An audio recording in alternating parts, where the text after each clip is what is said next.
Hello again. It's just turned 18 minutes past 6 this Wednesday evening here in Moscow. Our breaking news this hour that Vladimir Putin has officially announced his intention to run for a fourth term as Russia's president. Of course, he's been either president or prime minister of Russia since the year 2000. And if he wins next March, then that could see him in the presidency until 2024. But there are plenty of other hats in the ring for that election.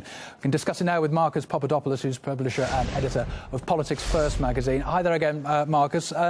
Anything in the timing of this announcement, less than 24 hours after the IOC did its thing against Team Russia? No, I don't think we should look at this announcement from that perspective. I think the decision of Vladimir Putin to stand in next year's presidential election is of no surprise whatsoever, certainly no surprise to myself. During Mr. Putin's 17-year leadership of Russia, he has been exceedingly successful. Indeed, he saved Russia from the catastrophically disastrous tenure of Boris Yeltsin. And indeed, the Russian people are very, very grateful to President Putin for what he has done for their country. The Russian Federation, had it not been for Mr. Putin's policies, for his very strong leadership, could have disintegrated, as did the Soviet Union. And now, although, as we mentioned, the approval ratings have been high, it doesn't necessarily mean it's a done deal, and no doubt there will be cynicism from abroad, which rather treats Russian voters with a degree of contempt there. What international reaction do you expect?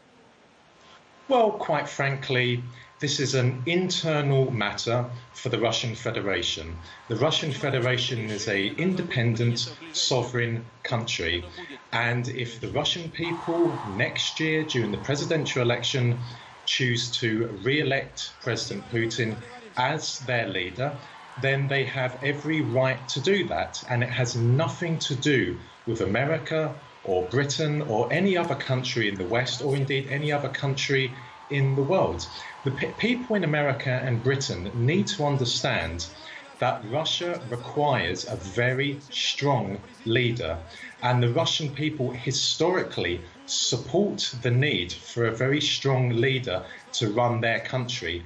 That might not be to the taste of American and British politicians and journalists, but that is irrelevant.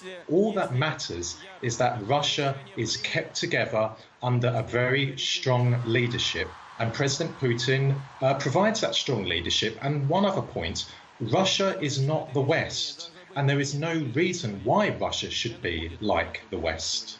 Given that we're in an age where countries complain of interference in their elections, and it's been in several of them over the past few years, is that anything that you think might trouble these shores?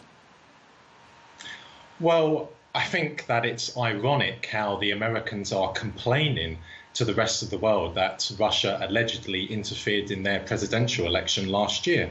I say ironic because the Americans are the biggest violators of international law, of the United Nations Charter in the world.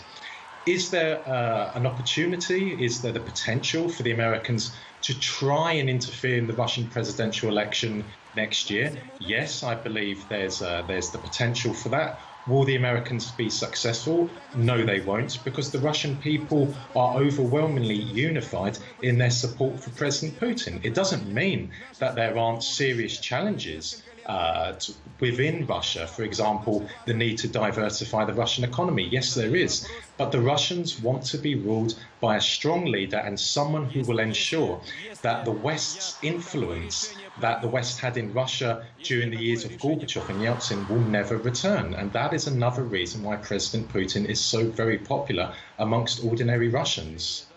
OK, for now, thanks for your insight into this. Marcus Papadopoulos, publisher and editor of Politics First magazine. Thanks for your time.